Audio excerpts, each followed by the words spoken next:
Diz assim, Tiago 5, né, de 12 até o versículo 20. Tiago 5, de 12 a 20. Diz assim a palavra do Senhor. Sobretudo, meus irmãos, não jurem, nem pelo céu, nem pela terra, nem por qualquer outra coisa. Seja o sim de vocês, sim, e o não, não, para que não caiam em condenação. Entre vocês, há alguém que está sofrendo? Que ele ore. Há alguém que se sente feliz? Que ele cante louvores. Entre vocês, há alguém que está doente? Que ele mande chamar os presbíteros da igreja, para que estes orem sobre ele e o unjam com óleo em nome do Senhor.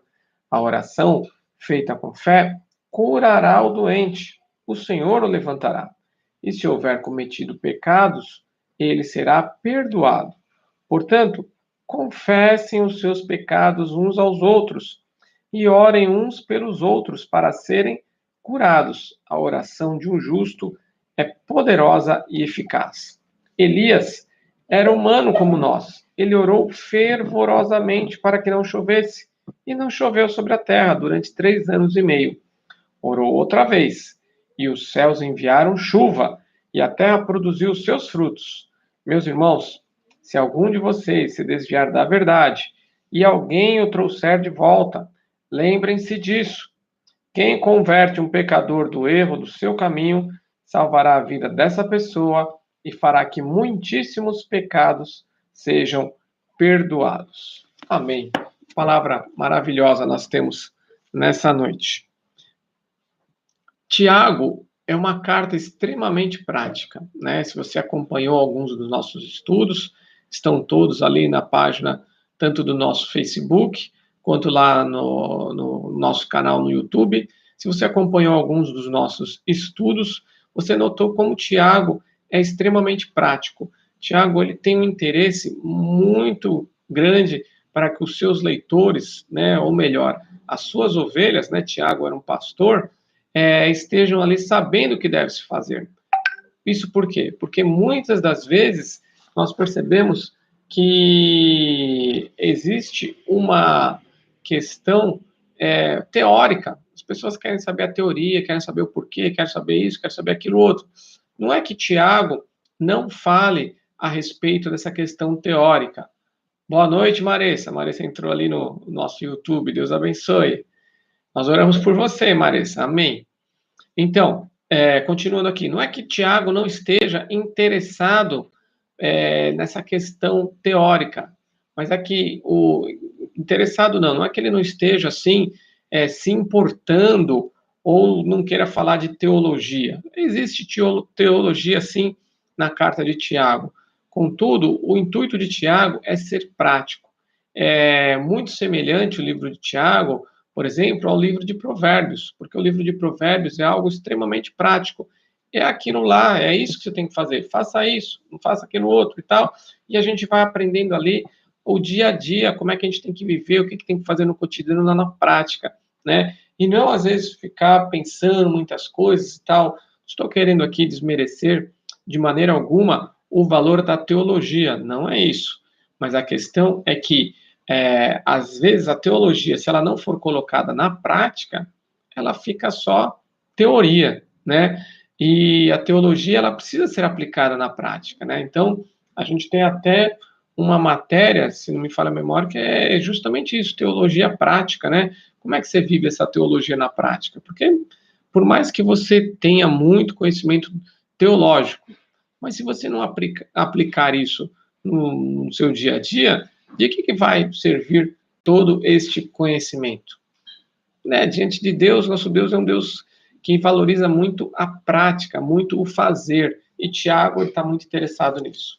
Portanto, meus irmãos, nesse último parágrafo aqui, nessa última parte do livro de Tiago, que nós estamos encerrando hoje, ele tem essa questão muito prática, mas voltada mais à oração, voltada mais ao perfil de quem ora, voltada mais a quem é que atende a oração, voltada mais para quem é que precisa da oração, voltada mais para quais são os momentos que a gente tem que orar e tem que fazer o quê. Então vejamos o que Tiago quer nos dizer. né?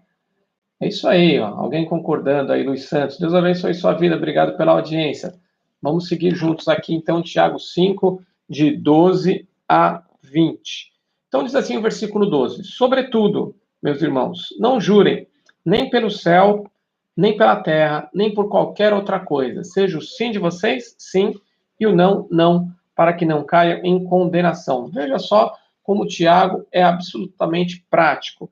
Ele simplesmente chega no final da sua carta e ele fala: olha, tudo isso que o senhor viu é o seguinte: o sim de vocês seja sim e o não, não.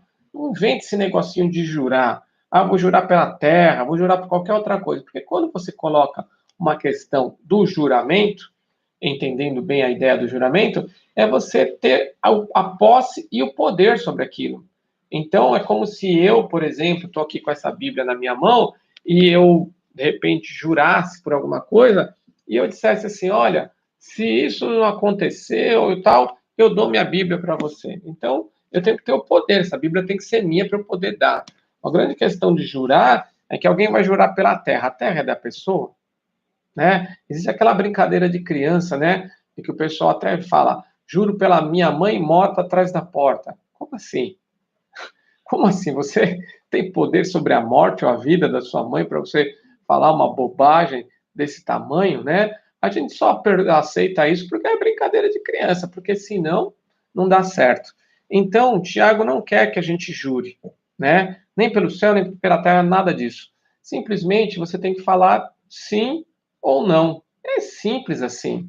Fica até assim, nossa, mas é isso. É a verdade, é o que Jesus fala, né? Jesus fala exatamente a mesma coisa, né? Na verdade, Tiago está aqui fazendo um eco, reproduzindo o que o que Jesus falou, né? Seja o sim de vocês, sim, e o não, não. Então, isso caracteriza uma coisa muito importante para o cristão, que é o testemunho, é ter palavra. E, infelizmente, é muito triste, porque nós percebemos duas questões, né? Pessoas que não são cristãs, preocupadas com a sua reputação, o que vão achar de mim, o que vão pensar de mim, preocupadas com questões assim de chegar na hora, de não atrasar, de cumprir aquilo que combinou. A gente vê pessoas não cristãs fazendo isso. Enquanto que vê, pelo contrário, pessoas cristãs, que se dizem cristãs, e pessoas não cumprindo aquilo que promete, aquilo que diz que vai fazer. Então, o seu sim é sim. Então, e o seu não é não. Ou seja, você tem que pensar muito bem. Então, se alguém ficar te pressionando a falar nada, você não tem que falar aquilo que a pessoa pede ou não. Você tem que simplesmente parar e pensar. Quer ver um exemplo muito prático? Jesus. Jesus estava ali no seu julgamento, né? Diante ali de Pilatos, né? Foi para Herodes e voltou para Pilatos e tal. E aí todos lá os também antes desse julgamento por eles, né? Aquela questão na mão ali dos líderes ali religiosos, né? Do sumo sacerdote, você não vai falar nada e tal. E arrumava falsa testemunha e Jesus bico calado, não falava nada. Então Jesus está mostrando que você não é obrigado, né, a falar. Tem muita gente que fala assim: nossa, mas chegou lá, eu tive que falar alguma coisa. Teve que falar por quê? Se você não sabe o que falar, é melhor não falar. É simples assim. Você peça orientação para Deus. Senhor, eu posso dar a minha palavra de que isso vai dar certo? Se você não sentir a paz no seu coração, sentir que é de Deus, então é melhor não falar nada. Você espere mesmo, né? E outra coisa também, nós precisamos aprender a dizer não, né? Porque muitas vezes a gente diz sim para tudo, e aí diz não, mas o que vão pensar de mim? Não é bem isso. Você tem que dizer não também para se preservar como pessoa, né? Você tem limites, nós temos limites. Então nós precisamos aprender quais são os nossos limites. Jesus não falou nada. Simplesmente o sumo sacerdote chegou lá e Pilatos também, né? Perguntou: você é o filho de Deus? O que Jesus respondeu? Você é que está falando. Tu o dizes, né? Ou seja, ele ali ia falar o quê? Ele ia mentir? Não, eu não sou filho de Deus. Não, ele falou. E aí pronto, basta, né? Para eles lá aquilo, ou seja, aquilo que Jesus era foi simplesmente a razão da condenação dele. Então, tome cuidado. E o final do versículo 12 diz, para que vocês não caiam em condenação. Tiago não quer nenhuma das suas ovelhas, e nós aqui também, ovelhas do Senhor Jesus do século 21, que ninguém caia em condenação. Então veja o peso da palavra, mude o seu linguajar. E aí começa a parte mais específica sobre oração. Entre vocês, versículo 13, entre vocês há alguém que está sofrendo, que ele ore. Então veja só, se alguém está sofrendo, quem é que vai orar? A própria pessoa. Então veja que muitas das vezes em você mesmo está a resposta para o seu problema. Então se você sofre, saiba disso, ore ao Senhor. Aqui está escrito, se alguém sofre, que ele ore. Então nós temos dentro de nós mesmos a ação, o poder de nos ligarmos a Deus, e irmos a Ele em oração e apresentarmos o nosso sofrimento. Eu vou pedir para o pastor orar. Pode pedir, vai orar com o maior prazer. Mas o que acontece é que muitas das vezes, antes do pastor orar, do diácono orar, do irmão orar, seja quem for, você tem que orar. Então veja como você tem esse poder na sua mão de se ligar com Deus, de estar conectado com Deus pela oração. Não perca a mão disso, ore e ore sempre. O versículo 13, sua parte B, diz: há alguém que se sente feliz? Que ele cante louvores, né? O louvor, ele não é só para quando a gente está feliz, mas quando a gente está feliz, parece que o louvor flui melhor, a gente vive aquela letra e tudo mais. Então, a gente precisa estar feliz realmente pelo que nos faz feliz, que é a presença do nosso Deus, que é o próprio nosso Senhor. Então, a gente precisa estar feliz por isso. E se nós estamos felizes por essa razão, que é a primeira, é a principal, o que é que nós temos que fazer? Louvar, louvar e louvar, né? Então, vamos cantar os louvores, sim, em momento de felicidade, né? O ditado popular diz que até me esqueci aqui, né? Que quem canta seus males espanta, né? Aqui não está dizendo bem isso, mas está falando claramente que o louvor ele tem o seu poder, né? Enaltecer o nosso Deus simplesmente é muito bom e em todo o tempo, né? E se a gente está feliz, ainda é melhor ainda. Versículo 14. Entre vocês há alguém que está doente? Que ele mande chamar os presbíteros da igreja, para que estes orem sobre ele e o unjam com óleo em nome do Senhor. Então veja só, Tiago falou primeiro do poder da oração individual. Está sofrendo? Que você ore. É isso que diz. Alguém está doente? Então a gente já vê que esse sofrimento ele já passou para um outro estágio. Né? A impressão que dá é que o sofrer é um estágio inicial e a doença é um estágio mais avançado. Então, às vezes, a pessoa, vamos dizer assim, vai ter mais dificuldade de orar nesse momento, né? E ele diz, olha, então agora a gente vai passar para um outro nível da oração. Se primeiro estava no nível pessoal, agora a gente vai para o nível coletivo, vai para o nível da igreja, né? E esse nível da igreja, então, é chamar o quê? Os presbíteros da igreja. Aí talvez você diga, mas pastor, eu sou da igreja batista, e na igreja batista eu nunca vi que tenha presbítero na igreja batista. Entendamos aqui a palavra presbítero. Existem 3 palavras, né, na língua grega, que elas funcionam assim, muitas das vezes como sinônimos, né? Essas 3 palavras são presbítero, pastor e bispo, se não me falha a memória, né? São essas 3 palavrinhas aqui. Então, às vezes, elas vão funcionar assim como sinônimos. Então, entenda aqui a ideia dos presbíteros da igreja, antes de você dizer, então vou chamar os pastores, era isso? Não, não é que tem que chamar os pastores, eu só tenho um pastor, então como é que eu faço? Entenda de uma maneira mais simples, que é a questão da liderança da igreja. Né? Toda igreja tem a sua liderança constituída. E não liderança no sentido de quem colocou o nome lá, de quem está sempre nas reuniões. É uma liderança mais ativa, é uma liderança que trabalha mais, é uma liderança que está mais participativa. Então, se você frequenta um dos nossos PGMs, e eu quero convidar você para frequentar um dos nossos PGMs, né? PGM quer dizer Pequeno Grupo Multiplicador. Deixa aqui o seu contato, a gente vai buscar ali falar com você e você vai poder participar. Então, nosso PGM sempre tem o quê? Um líder.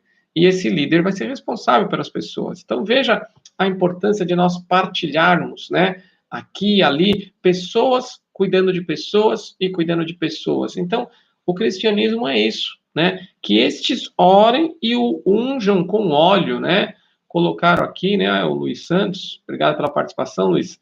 O óleo tinha uma função medicinal na época, sem dúvida alguma, né? É isso mesmo, né? Então a gente não tinha muita coisa para fazer, mas o óleo também tem uma função representativa. Ah, mas é representativa ou medicinal? Então, muitas das vezes nós somos pegos nas perguntas erradas, né? Por que nas perguntas erradas? Quem que disse que tem que ser um ou outro? Por que que não pode ser os dois, né? Por quê? Porque a Bíblia se usa muito de imagens e é muito lindo essa questão das imagens que a Bíblia usa, né? Então nós pegamos, por exemplo, a pomba, representa o Espírito Santo. Quantas imagens o Espírito Santo tem, né? A pomba, a água, né? O fogo, e aqui a gente tem o óleo também, né? Então a gente precisa entender que sim, o óleo tinha um efeito medicinal, um efeito curativo. Alguém está doente, né? Mas então quer dizer que essa doença só tinha que ser se fosse doença para tratar, se alguém tem um machucado e tal, é isso? Não, não necessariamente. O óleo também representa a presença do Senhor. Ah, então quer dizer que o óleozinho que coloca no doente é ele que cura? Não, não é ele que cura. Ele é uma representação. Por exemplo, nós oramos. De que maneira nós oramos? Nós oramos de olhos fechados. Mas e se eu olhar de olho aberto? Vale ou não vale? Então temos que entender que existem ocasiões que possa ser que você tenha que orar de olho aberto. E aí, a sua oração não vai valer? Lógico que vai valer. A questão de nós orarmos de olhos fechados é uma questão também representativa. Se você estivesse na presença gloriosa de Deus, né? Nossos olhos, de tanto brilho, tanta glória que o nosso Deus tem, nós ficaremos cegos. Então, nós fechamos os olhos, porque estamos na presença do nosso Deus, e assim oramos e abaixamos nossas cabeças, porque somos submissos à vontade deles e até ajoelhamos mesmo, e ali, ajoelhados, né? Quem ora de joelhos entende que a posição de joelho é uma posição de submissão, porque se ajoelhar na frente de alguém, a pessoa pode fazer qualquer coisa com o outro. Então veja quantos símbolos bonitos a gente às vezes acaba perdendo, e temos aqui também a questão do óleo, que é mais um símbolo. Tanto que o finalzinho do versículo coloque que ele mande chamar os presbíteros da igreja, para que estes orem sobre ele e o unjam com óleo em nome do Senhor. E ali o versículo 15 vai responder: a oração feita com fé curará o doente, o Senhor o levantará. E aí, de novo, talvez você fique em dúvida. Mas peraí, foi a oração ou foi o Senhor que curou? Foi o Senhor que levantou, que é sinônimo de cura, ou foi a oração feita com fé? Mais uma pergunta que talvez não esteja correta, uma pergunta com ou isso ou aquilo. Por que que não pode ser as duas coisas? Então, veja, e eu tenho dito isso bastante para a igreja, eu aprendi com o professor e pastor Itamir, que a vida cristã, ela é parceria com Deus. Você faz a sua parte e Deus faz a dele. É isso que ele quer. Deus pode fazer um milagre sozinho, né? Mas se ele faz, é milagre. Milagre, por definição, é só Deus agindo, e milagre também, por definição, é exceção. Mas todo o seu caminhar com Deus, né? A sua vida cristã com Deus, ela vai ter uma certa normalidade. Essa normalidade vai ser uma parceria com Deus. Deus quer usar pessoas. Deus quer te usar para abençoar alguém. Então, Deus vai te usar para, através da sua vida, alcançar uma outra pessoa. Olha que coisa linda. A outra pessoa é edificada, você é edificado porque você é usado por Deus. Então veja quanto ganho que temos nessa parceria com Deus. É o que diz aqui, a oração feita com fé. Essa é a parte do cristão. A oração feita com fé vai fazer o quê? Curará o doente. E aí Deus vem e levanta a pessoa. Então veja que foram os dois, foi Deus que curou. A gente sabe que toda a cura, ela vem única e exclusivamente do nosso Deus. mas a nossa parte é orar e orar com fé. Aí, continua então aí o versículo de número 15, né? A parte B. E se houver cometido pecados, ele será perdoado. Então veja que por mais que o seu problema talvez seja muito grave, você tenha um problema, talvez, digamos assim, uma doença muito séria, uma doença que vai te seguir para o resto da vida, ou uma coisa muito específica, não me fogem agora aqui exemplos, né? Mas a questão toda é que a maior doença que eu ou você pode ter tem um nome. Essa doença se chama pecado. A oração da fé, feita com fé, curará o doente, curará o pecador, e o Senhor o levantará, ou ressuscitará dos mortos. Não é isso que acontece? Nessa linguagem que nós estamos usando da conversão, como assim ressuscitar dos mortos? Nós morremos para a nossa velha vida, para o pecado, e nós renascemos quando acreditamos, entregamos nossa vida ao Senhor Jesus, né? Então veja só que maravilha nós entendermos que se a pessoa houver cometido algum tipo de pecado, ele será perdoado. Ó, o Luiz Santos deu aqui um exemplo, a doença psicossomática. Exatamente. Então, aqui nós falamos falando da salvação e da questão do perdão, nós precisamos entender que Deus tem um propósito maior. Por maior que você ache que é a sua doença, essa doença que tem aí na sua vida, ela não vai te levar para o céu, se ela for curada, né? Ela vai afetar a sua vida, vai afetar a sua normalidade. O que acontece é que a doença principal que Jesus Cristo veio curar você é qual? É a doença do pecado. Essa doença do pecado, sim, ela tem o poder de te levar para o inferno. E essa doença do pecado, sim, foi que Jesus Cristo morreu para que você tivesse essa cura. Ou seja, de todas as curas que você precisa ter, a maior é a cura do pecado. Então não fique achando que se o problema seu especificamente não é o pecado, não fique achando que o seu problema é o maior do mundo. O maior problema do mundo é o pecado, e para esse problema há cura. Para o coronavírus aí estão falando que acharam a vacina e tal, não sei o quê, que tem cura, que não sei o que lá e tal, mas esse problema do coronavírus, o que é relacionado ao vírus do pecado nessa comparação também? Hoje estamos cheios de comparações aqui. Então, esse pecado, o pecado que é aquilo que nos afasta de Deus, que é aquilo que fazemos contra Deus, né? Que esse sim precisa da cura. A sua alma precisa ser curada principalmente. Então pense nisso. Em primeiro lugar, a cura do pecado. Todas as outras enfermidades, assim, por assim dizer, elas têm ali a sua questão. Deus pode curar, sim, mas pense que essa é a principal, a do pecado. E aí vem o versículo de número 16, Tiago 5:16. A Norma também acenou aqui. Deus abençoe, Norma. Diz aqui, versículo 5:16. Portanto, confessem os seus pecados uns aos outros e orem uns pelos outros para serem curados. A oração de um justo é poderosa e eficaz. Olha só, a gente tem falado muito na igreja sobre os mandamentos recíprocos, né? Quais são esses mandamentos recíprocos? São os mandamentos que têm o finalzinho uns aos outros, né? Nós temos aqui dois desses uns aos outros, mas o mais famoso é amai-vos uns aos outros, tem também sujeitai-vos uns aos outros, e assim vai. E aqui nós temos confessem os seus pecados uns aos outros e orem uns aos outros para serem curados, né? Eu nunca vi isso acontecer em nenhum culto, né? Uma confissão coletiva. Irmãos, hoje é o dia da confissão. Então, levante aí da sua cadeira e confesse o seu pecado aqui na frente de todo mundo, e aí você vai lá e o outro vai confessar, e todo mundo vai confessar, e Deus vai derramar o poder, todo mundo vai ser liberto, vai ser perdoado, amém. Irmãos, eu creio que seria tremendo, mas não é isso exatamente que Tiago quer. A confissão, ela deve ser feita em particular. Deus não tem intenção de expor ninguém. Então, eu e você devemos sim nos arrepender dos nossos pecados, e se porventura pecamos contra algum dos nossos irmãos, devemos sim procurá-los e confessar. Agora, se nós não confessarmos os nossos pecados, sabe o que vai acabar acontecendo?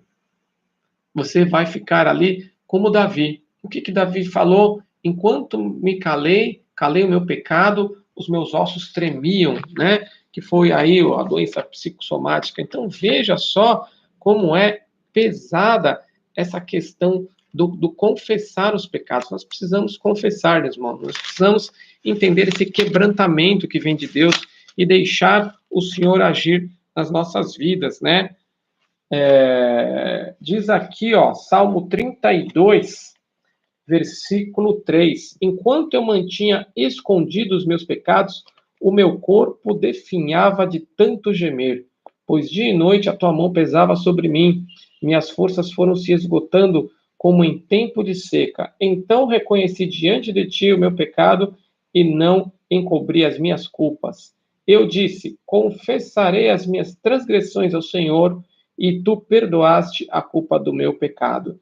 E no final do Salmo, ele vai estar ali alegre. Versículo 11, Salmo 32, 11. Alegrem-se no Senhor e exultem vocês que são justos. Não é que a pessoa é justa porque ela não erra, mas a pessoa é justa por quê? Porque ela é considerada justa em Cristo Jesus. Porque Jesus Cristo é a nossa justiça. 1 João, capítulo 1, versículo 9, vai nos dizer o quê? 1 João 1, 9. Se confessarmos os nossos pecados, ele é fiel e justo para nos perdoar os nossos pecados e nos purificar de toda injustiça. A injustiça que está em mim e você é o pecado.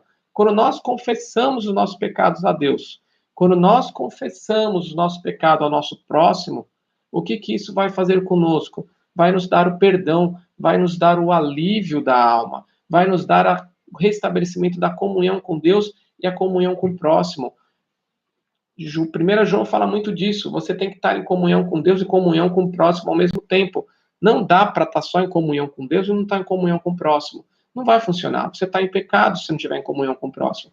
Também não dá para estar em comunhão, eu digo assim, na horizontal com o próximo e estar sem comunhão na vertical. Sempre me confundo, irmãos. Na vertical com Deus.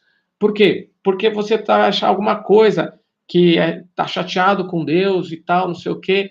Não tem esse negócio de estar chateado com Deus. Se você acha que você está chateado com Deus, com humildade, ore ao Senhor. Senhor, o que é isso que eu estou chateado com o Senhor? O que está acontecendo comigo? Por que eu cheguei a pensar isso? E deixe Deus ir trabalhando na sua vida. Voltando então aqui para Tiago, irmãos, porque senão a hora passa, a gente não termina. Não que eu quisesse terminar, mas hoje em dia os nossos dias nosso tempo é muito curto, né? Ele diz lá, confessem os seus pecados uns aos outros e orem uns aos outros para serem curados. Olha que coisa maravilhosa. Por isso, irmãos, a importância do culto de oração. De fato, o culto de oração deveria ser o culto mais frequentado pelos membros da igreja, né? Ah, mas o culto de oração não tem louvor, não tem isso, não tem aquilo, só tem oração. Irmãos, a oração é tremenda. A oração é maravilhosa. Experimente frequentar um culto de oração, se você nunca frequentou, você vai sair de lá, que nem o pessoal brinca, 10 quilos mais leve, né? Por quê? Porque você coloca os seus pedidos para fora, os irmãos escutam os seus pedidos, ali esse orai uns pelos outros, ali toda uma atmosfera que Deus trabalha na vida, e você vai perceber que a oração, a oração não muda a vontade de Deus, uma oração, antes de tudo, ela muda a nós mesmos. Nós saímos curados quando oramos. Então, orar é maravilhoso. Continuando aqui então, irmãos, Tiago 5, versículo 16. Portanto, confesse seus pecados uns aos outros e orem uns pelos outros para serem curados. Ou seja, eu preciso da sua oração e você precisa da minha oração. Nós precisamos orar uns pelos outros, né? Precisamos, nesse momento de pandemia que vivemos, orar.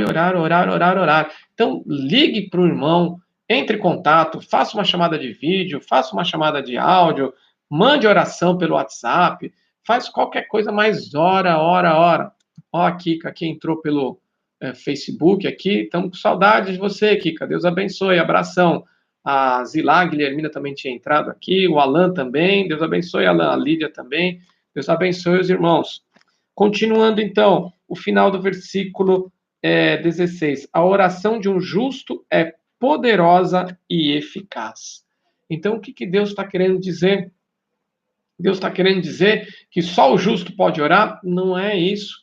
Deus está querendo dizer que antes de você orar pelo próximo e pelo outro, você tem que estar em comunhão com Deus, você tem que estar justificado, né? Como diz ali 1 João, ele é fiel e justo para nos perdoar os pecados, para nos perdoar de toda injustiça. Então, quando nós chegamos no nosso secreto, confessamos nossos pecados a Deus, Deus vem e nos perdoa, e aí somos considerados justos, né? Essa que é a grande ideia da justificação pela fé, você ser considerado justo.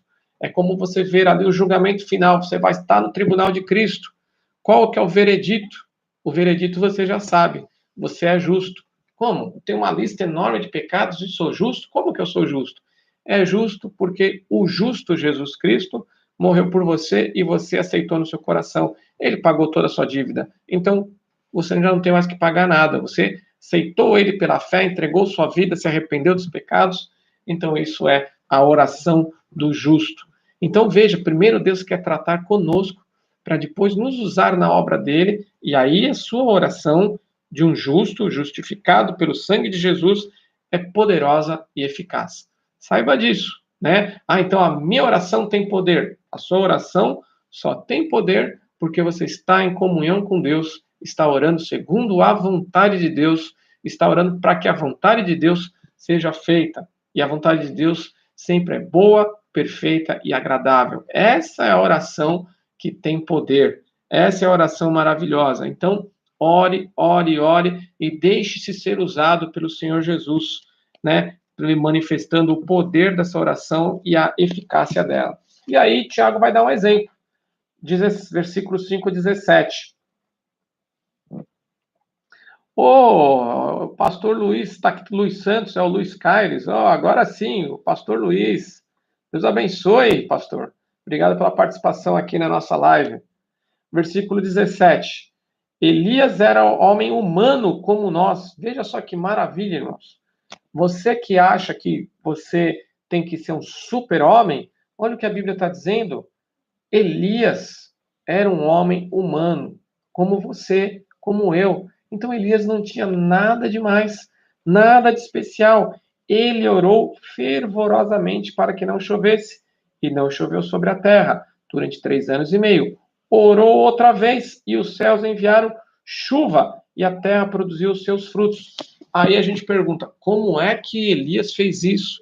Esse que é o segredo, não foi Elias, foi Deus que fez isso.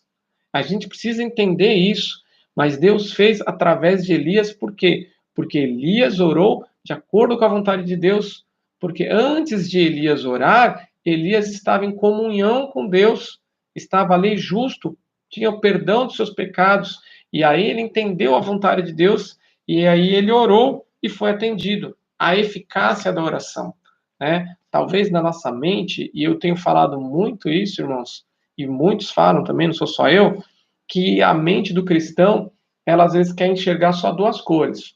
Ou é branco, ou é preto. Ou o que eu quero dizer com isso?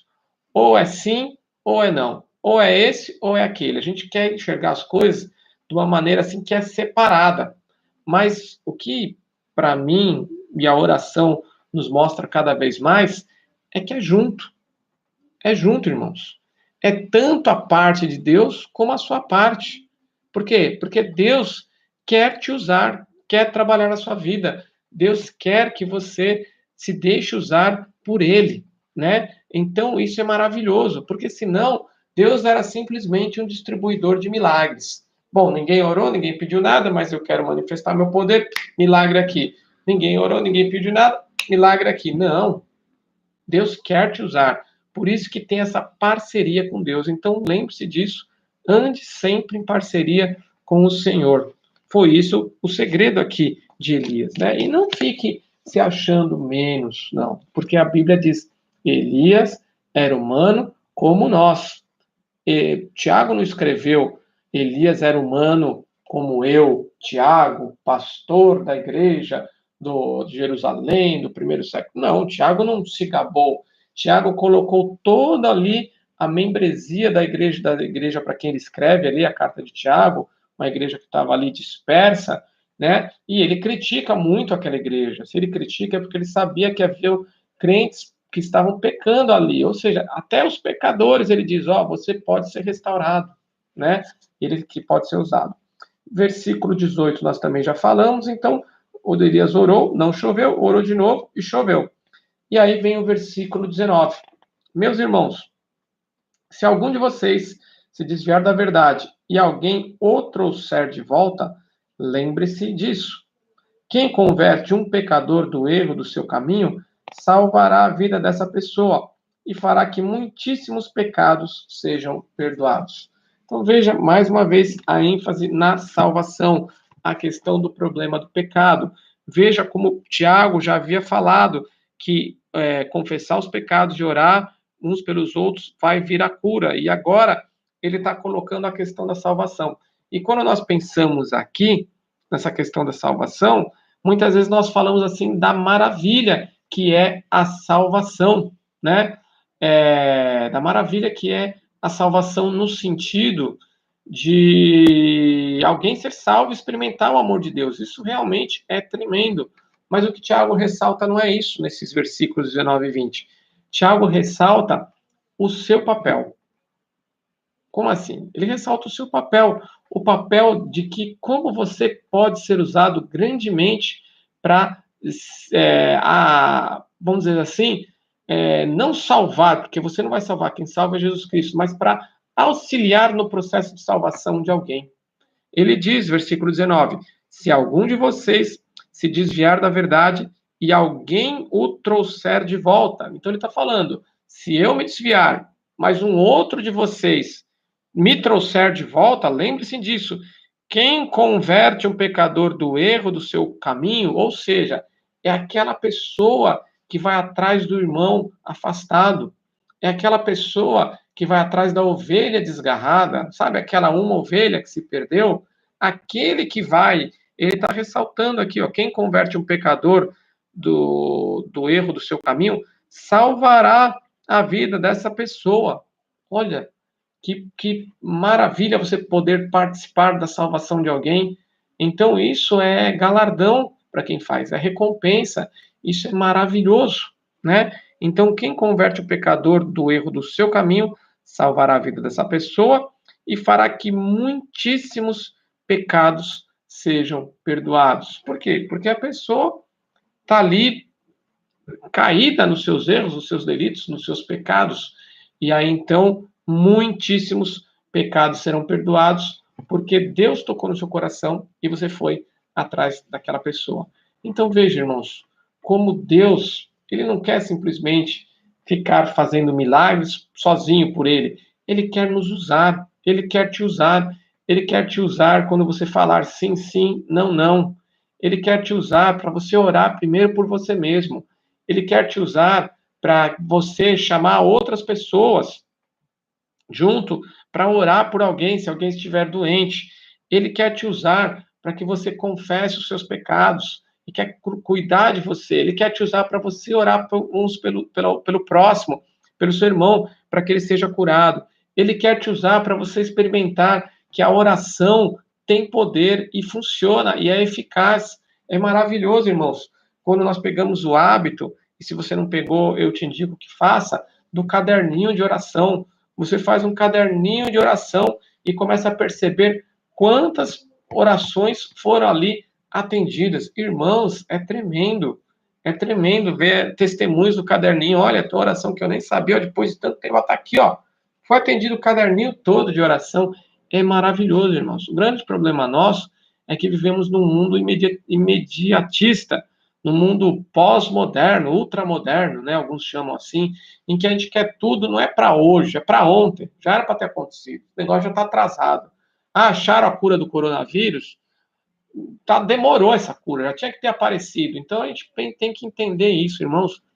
O tempo que vale é o tempo de Deus. Não é o meu tempo, não é o seu tempo. É o tempo de Deus. Mas Deus quer te usar. E Deus quer te usar também para que você possa trazer outras pessoas para o convívio do Senhor, para a salvação do Senhor. Amém?